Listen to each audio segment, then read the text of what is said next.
Hello, जय हिंद, नमस्कार दोस्तों। आप सभी का स्वागत है आपके अपने YouTube channel mission target classes में। आज के इस क्लास में हम एसएससी एमटीएस एग्जाम 2025 के लिए दूसरा प्रैक्टिस सेट लेकर आए हैं। और मेरे भाई इस दूसरे प्रैक्टिस सेट के अंदर हमने उन्हीं क्वेश्चनों को कवर किया है जो क्वेश्चन आपके एसएससी एमटीएस एग्जाम 2025 के लिए इम्पोर्टेंट रहेंगे। इसलिए इस दूसरे प्रैक्टिस सेट को आपको कंप्लीट देखना है और इस प्रैक्टिस सेट के एंड में आपको बताना है कि आपके टोटल कितने क्वेश्चन है सही होते हैं। और यदि आप हमारे इस यूट्यूब चैनल से पहली बार जुड़े हैं तो इस YouTube चैनल को कर लीजिए सब्सक्राइब और बेल आइकन को प्रेस करना, ताकि ऐसी शानदार क्लास का नोटिफिकेशन आपको सबसे पहले देखने को मिले। तो चलिए शुरू करते हैं आज के इस दूसरे प्रैक्टिस सेट को बिना देरी के। पहला प्रश्न है आप सभी के सामने। नीचे दी गई श्रृंखला में प्रश्न चिन्ह के स्थान पर क्या आना चाहिए। यानी कि ये पहला प्रश्न आप सभी के सामने सीरीज से संबंधित प्रश्न दिया गया है और आपसे पूछा गया है कि इस सीरीज में इस प्रश्न चिन्ह के स्थान पर कौन सी संख्या आएगी। तो मेरे भाई सीरीज से संबंधित प्रश्न को आप एग्जाम में देखते हैं, फटाफट से कैसे सोल्व करेंगे तो वो देखिए आपको जब भी एग्जाम के अंदर सीरीज से संबंधित प्रश्न दिया जाए तो आपको क्या करना है। सबसे पहले आपको ये देखना है कि सीरीज में आपको क्या क्या दिया गया है। तो मेरे भाई यहाँ पर देखिए सीरीज में हमें दिया गया है सबसे पहले 63 के बाद में 64 के बाद में 66 के बाद में 69 के बाद में 73 और 73 के बाद में हमसे पूछा गया है कि इस प्रश्न चिन्ह के स्थान पर कौन सी संख्या आएगी। तो मेरे भाई इस टाइप के प्रश्न को आप एग्जाम में देखते ही फटाफट से सोल्व कैसे करेंगे तो वो देखिए इस सीरीज में आपको क्या करना है। सबसे पहले यहाँ पर देखना है, सबसे पहले दिया गया है 63 के बाद में दिया गया है 64। तो 63 से 64 कैसे बनेगा। तो मेरे भाई यहाँ पर देखिए यदि हम 63 के अंदर क्या कर दें +1 कर दें तो 63 और 1 मिलकर बन जाएगा 64। फिर देखिए 64 के बाद में दिया गया है 66। तो 64 से 66 कैसे बनेगा। तो यहाँ पर देखिए यदि हम 64 के अंदर क्या कर दें +2 कर दें तो 64 और 2 मिलकर बन जाएगा 66। फिर देखिए 66 के बाद में दिया गया है 69। तो 66 से 69 कैसे बनेगा। तो मेरे भाई यहाँ पर देखिए यदि हम 66 के अंदर क्या कर दें +3 कर दें तो 66 और 3 मिलकर बन जाएगा 69। फिर देखिए 69 के बाद में हमें दिया गया है 73। तो 69 से 73 कैसे बनेगा। तो मेरे भाई ध्यान से देखिए यदि हम 69 के अंदर क्या कर दें +4 कर दें तो 69 और 4 मिलकर बन जाएगा 73। अब इसी प्रकार से आपसे पूछा गया है कि 73 के बाद में इस प्रश्न चिन्ह के स्थान पर कौन सी संख्या आएगी। तो मेरे भाई प्रश्न चिन्ह की वैल्यू ज्ञात करने से पहले नीचे जितनी भी संख्याएं आई है ना सभी संख्याओं को ध्यान से देखिए और पता लगाइए कि यहाँ पर क्या हुआ है। तो मेरे भाई यहाँ पर देखिए सबसे पहले संख्या है क्या +1, उसके बाद में क्या है संख्या +2, उसके बाद में क्या है +3, उसके बाद में क्या है +4। यानी कि यह संख्या क्या हो रही है कंटिन्यू चल रही है। यानी कि सबसे पहले +1, उसके बाद में +2, उसके बाद में +3, उसके बाद में +4। तो अब मेरे भाई आगे क्या हो जाएगा यहाँ पर कंटिन्यू हो जाएगा +5। यानी कि इस प्रश्न चिन्ह की वैल्यू निकालने के लिए हम क्या करेंगे मेरे भाई इस 73 के अंदर +5 कर देंगे। तो यहाँ पर ध्यान से देखिए 73 के अंदर +5 कर देंगे तो 73 और 5 मिलकर बन जाएगा 78। यानी कि इस प्रश्न चिन्ह के स्थान पर संख्या भरी जाएगी 78। अब हमें देखना है कि संख्या 78 किसी ऑप्शन में है। तो आंसर संख्या 78 हमें दी गई है ऑप्शन ए के अंदर।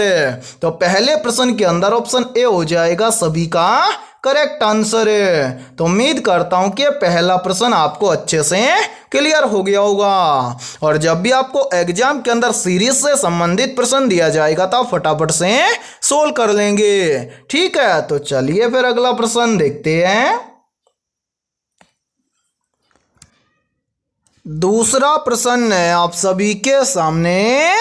नीचे दिए गए प्रश्न में प्रश्न चिन्ह के स्थान पर आने वाली संख्या को ज्ञात करें। यानी कि दूसरा प्रश्न भी आप सभी के सामने नंबर एनालॉजी से संबंधित प्रश्न दिया गया है और आपसे पूछा गया है कि इस प्रश्न चिन्ह के स्थान पर कौन सी संख्या आएगी। और मेरे भाई ये प्रश्न एसएससी एमटीएस एग्जाम 2024 के अंदर पूछा गया प्रश्न है।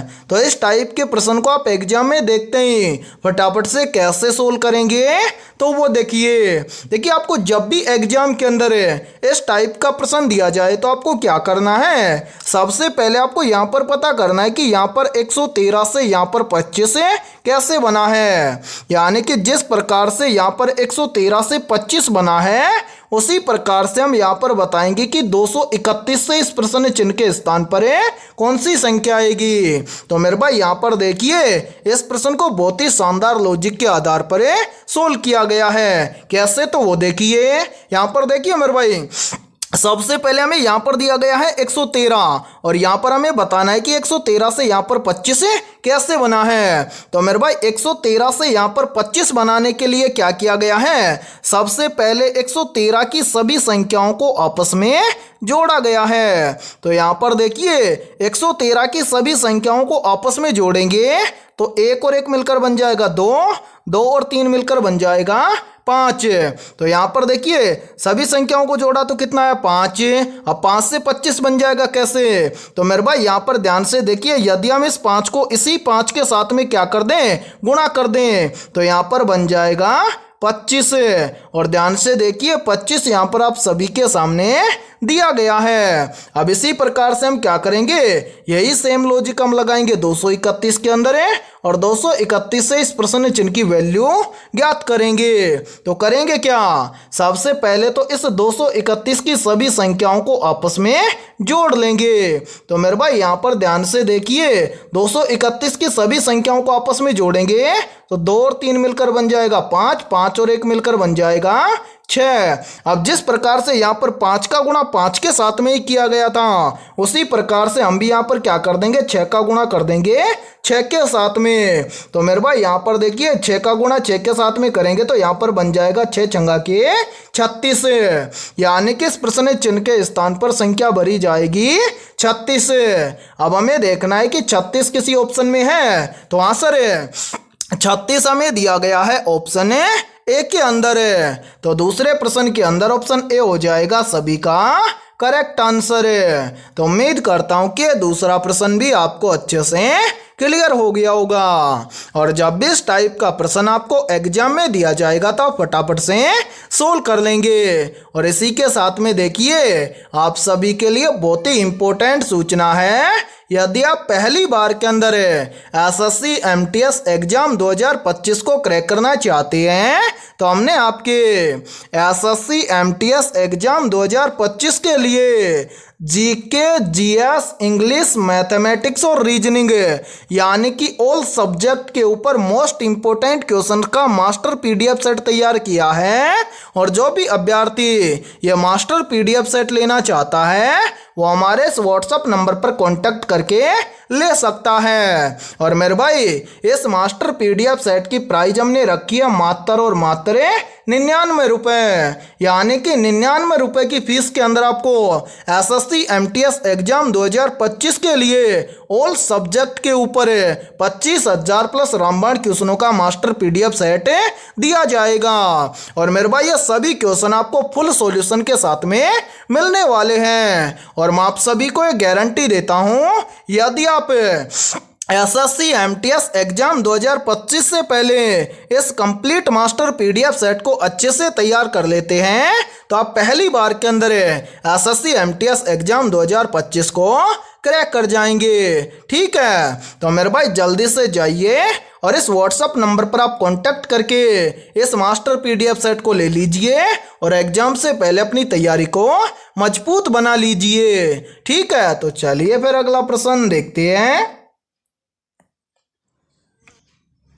तीसरा प्रश्न है आप सभी के सामने नीचे दिए गए प्रश्न में प्रश्न चिन्ह के स्थान पर आने वाली संख्या को ज्ञात करें। यानी कि तीसरा प्रश्न आप सभी के सामने नंबर एनालॉजी से संबंधित प्रश्न दिया गया है और आपसे पूछा गया है कि इस प्रश्न चिन्ह के स्थान पर कौन सी संख्या आएगी। तो मेरे भाई इस टाइप के प्रश्न को आप एग्जाम में फटाफट से कैसे सोल्व करेंगे तो वो देखिए जब भी इस टाइप का प्रश्न आपको एग्जाम में दिया जाए तो आपको क्या करना है, सबसे पहले आपको यहाँ पर पता करना है कि 925 से यहाँ पर 16 कैसे बना है। यानी कि जिस प्रकार से 925 से यहाँ पर 16 बना है उसी प्रकार से हम यहाँ पर बताएंगे कि 845 से इस प्रश्न चिन्ह के स्थान पर कौन सी संख्या आएगी।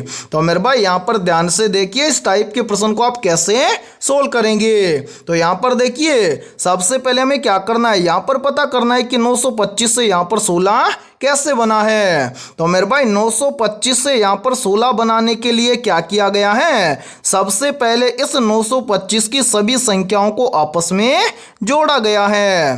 तो यहाँ पर देखिए 925 की यदि हम सभी संख्याओं को जोड़ेंगे तो देखिए 9 और 2 हो जाएगा 11, 11 और 5 हो जाएगा 16। और ध्यान से देखिए 16 यहाँ पर आप सभी के सामने दिया गया है। यानी कि 925 से 16 बनाने के लिए क्या किया गया है, 925 की सभी संख्याओं को आपस में जोड़ा गया है। अब यही सेम लॉजिक हम लगाएंगे 845 के अंदर है और 845 से इस प्रश्न चिन्ह के स्थान पर कौन सी संख्या बनेगी यह हमें ज्ञात करेंगे। तो करेंगे क्या, सेम 925 की तरह ही 845 की सभी संख्याओं को आपस में जोड़ लेंगे। तो मेरे भाई यहाँ पर देखिए 8 और 4 मिलकर बन जाएगा 12, 12 और 5 मिलकर बन जाएगा 17। यानी कि इस प्रश्न चिन्ह के स्थान पर संख्या भरी जाएगी 17। अब हमें देखना है कि संख्या 17 किसी ऑप्शन में है। तो आंसर है संख्या 17 में दी गई है ऑप्शन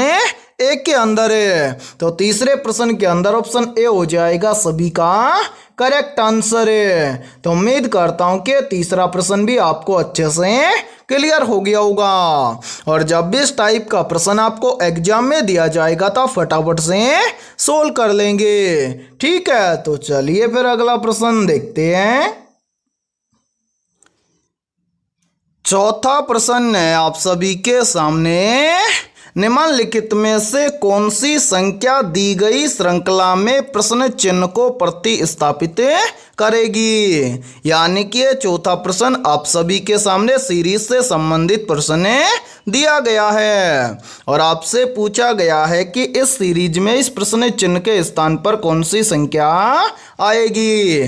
तो मेरे भाई इस टाइप के प्रश्न को आप एग्जाम में देखते हैं फटाफट से कैसे सोल्व करेंगे तो वो देखिए आपको जब भी एग्जाम के अंदर सीरीज से संबंधित प्रश्न दिया जाए तो आपको क्या करना है, सबसे पहले आपको ये देखना है कि सीरीज में आपको क्या क्या दिया गया है। तो यहाँ पर ध्यान से देखिए सीरीज में हमें दिया गया है सबसे पहले 5, 5 के बाद में 10, 10 के बाद में 20, 20 के बाद में 40, 40 के बाद में 80 और 80 के बाद में हमसे पूछा गया है कि इस प्रश्न चिन्ह के स्थान पर कौन सी संख्या आएगी। तो मेरे भाई यहाँ पर ध्यान से देखिए इस सीरीज को किस प्रकार से सोल्व किया गया है।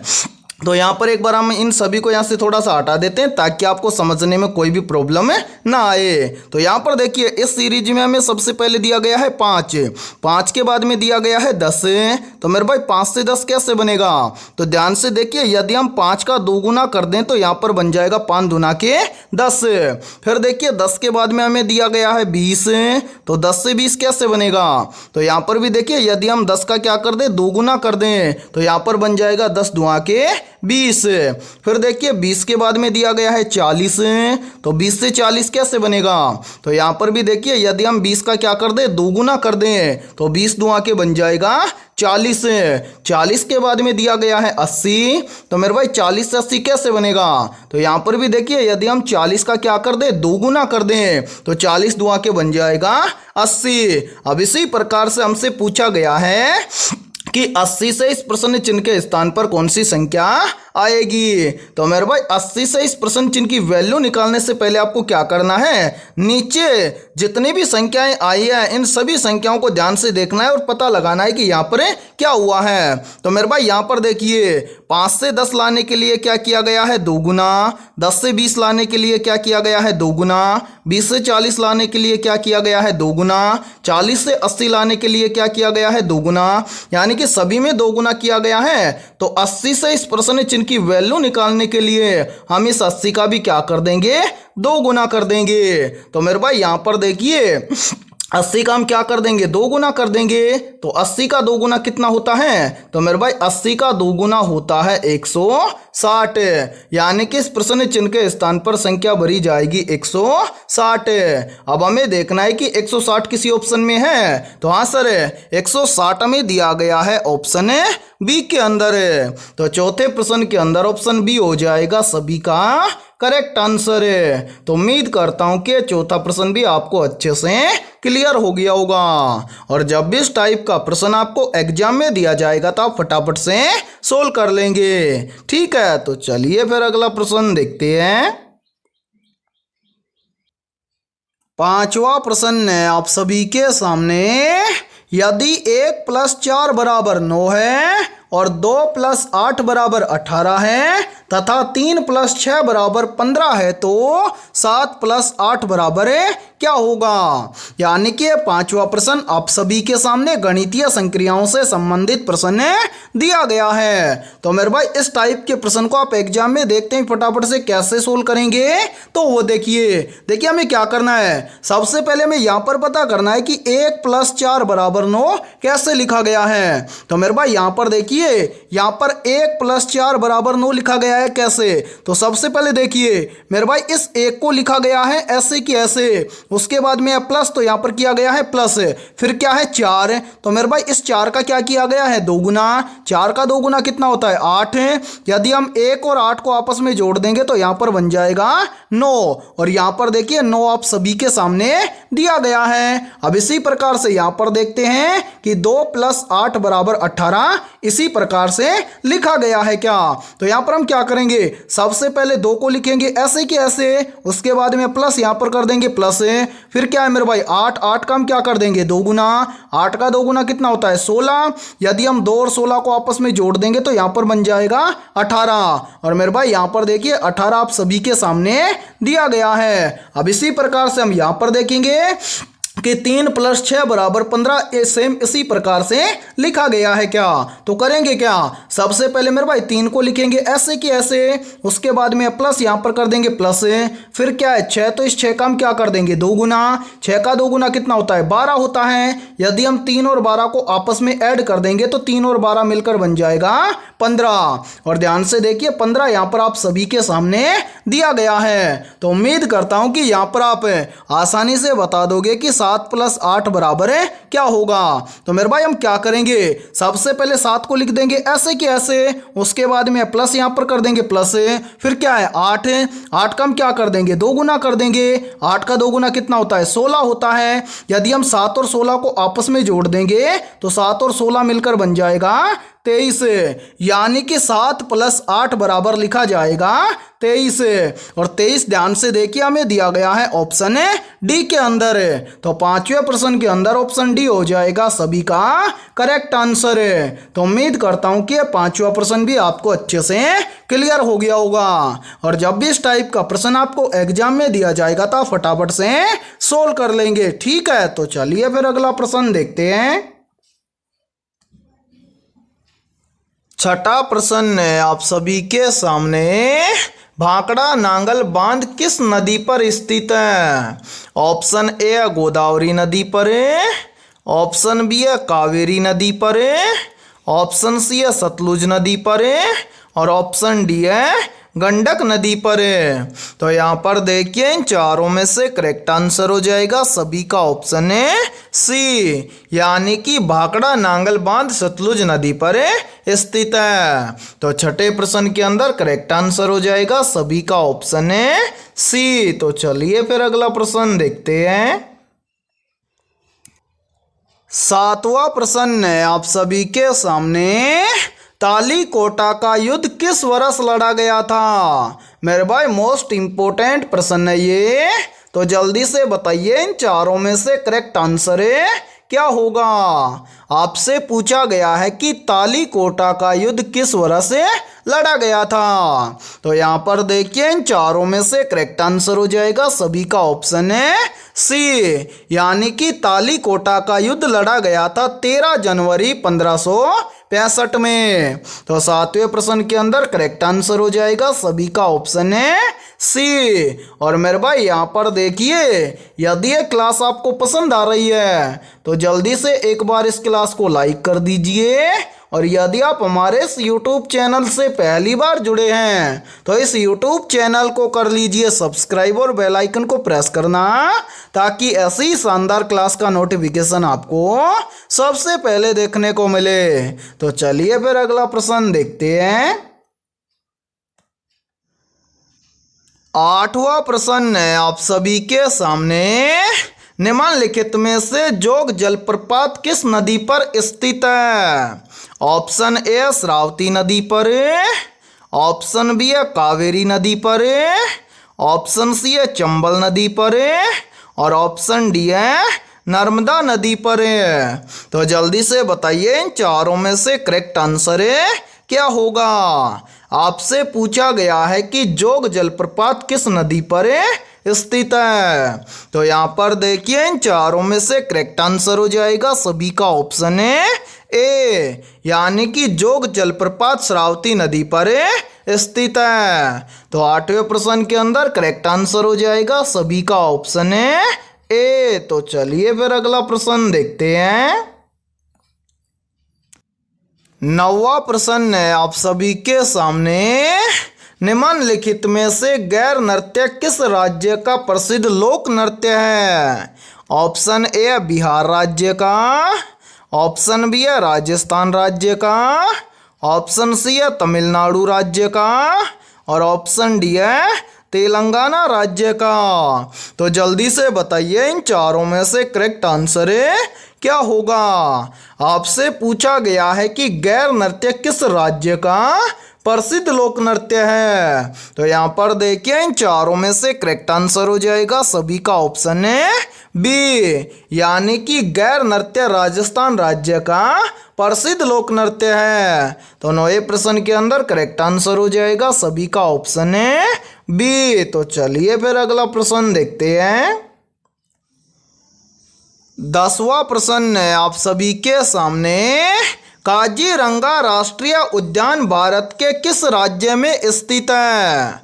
ऑप्शन ए अरुणाचल प्रदेश राज्य में, ऑप्शन बी है असम राज्य में, ऑप्शन सी है त्रिपुरा राज्य में, और ऑप्शन डी है नागालैंड राज्य में। तो जल्दी से बताइए इन चारों में से करेक्ट आंसर क्या होगा। आपसे पूछा गया है कि काजीरंगा राष्ट्रीय उद्यान भारत के किस राज्य में स्थित है। तो यहाँ पर देखिए इन चारों में से करेक्ट आंसर हो जाएगा सभी का ऑप्शन है बी, यानी कि काजीरंगा राष्ट्रीय उद्यान भारत के असम राज्य में स्थित है। तो 10वें प्रश्न के अंदर करेक्ट आंसर हो जाएगा सभी का ऑप्शन है बी। और मेरे भाई ये प्रश्न बहुत ही इंपॉर्टेंट प्रश्न है, चाहे तो आप इस प्रश्न का स्क्रीनशॉट ले सकते हैं या फिर आप इस प्रश्न को अपनी नोटबुक के अंदर आप नोट भी कर सकते हैं। ठीक है, तो चलिए फिर अगला प्रश्न देखते हैं।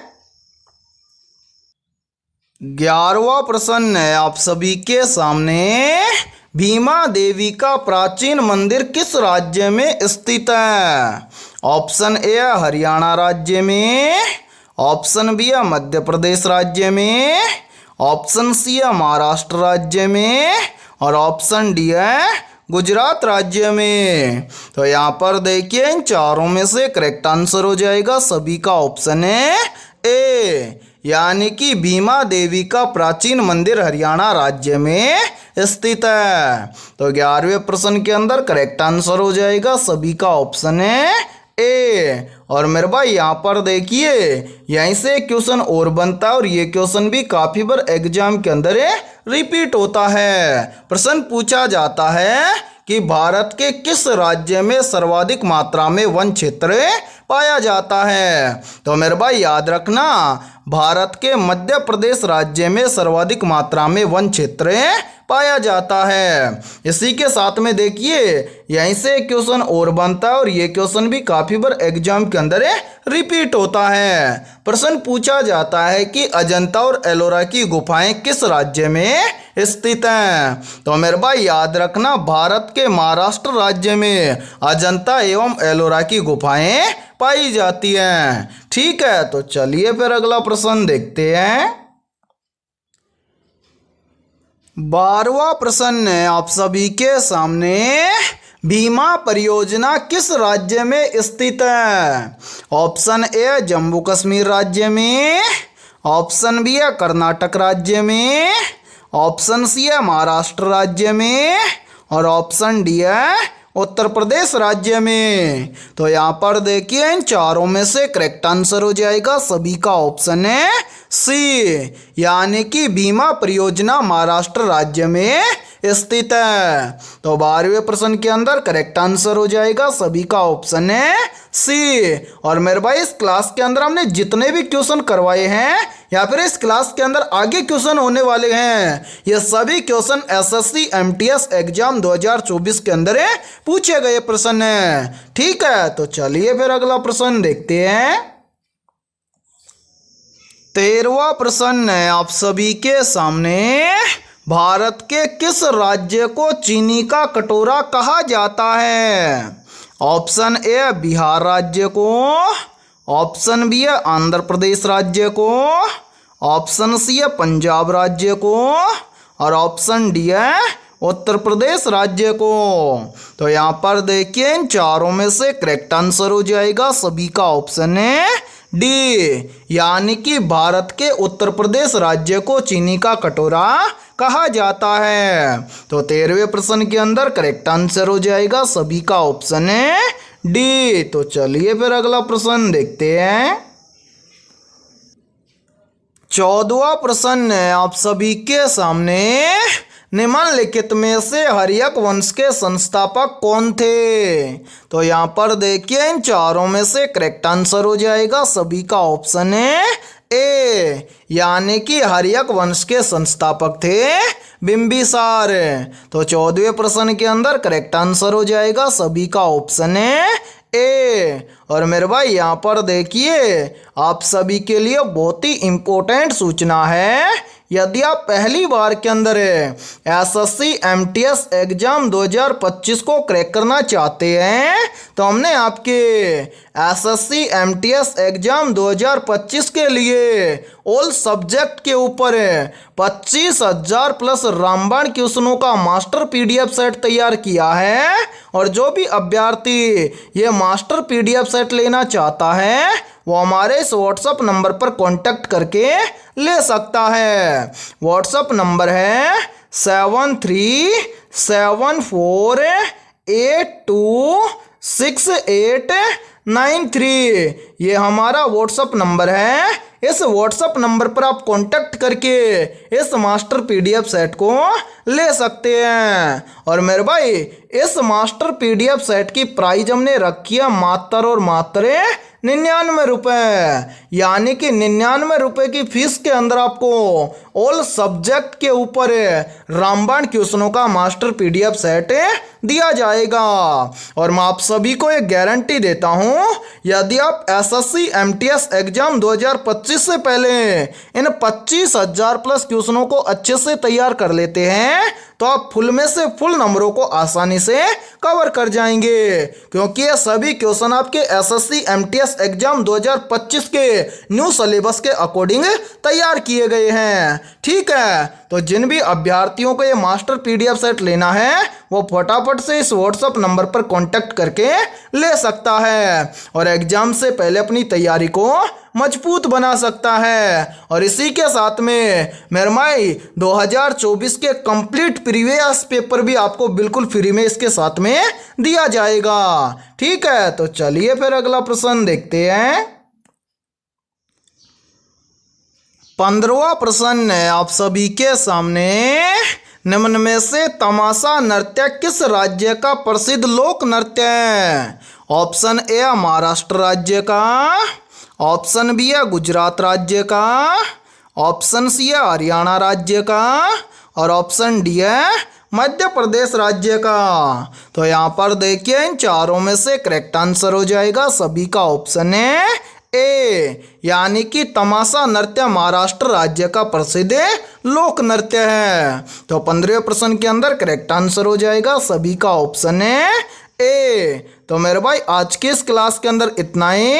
यदि ये क्लास आपको पसंद आई है तो जल्दी से एक बार इस क्लास को लाइक कर दीजिए और यदि आप हमारे इस YouTube चैनल से पहली बार जुड़े हैं तो इस YouTube चैनल को कर लीजिए सब्सक्राइब और बेल आइकन को प्रेस करना ताकि ऐसी शानदार क्लास का नोटिफिकेशन आपको सबसे पहले देखने को मिले। तो फिर मिलते हैं ऐसे ही बेहतरीन क्वेश्चनों के साथ सुबह 7 बजे।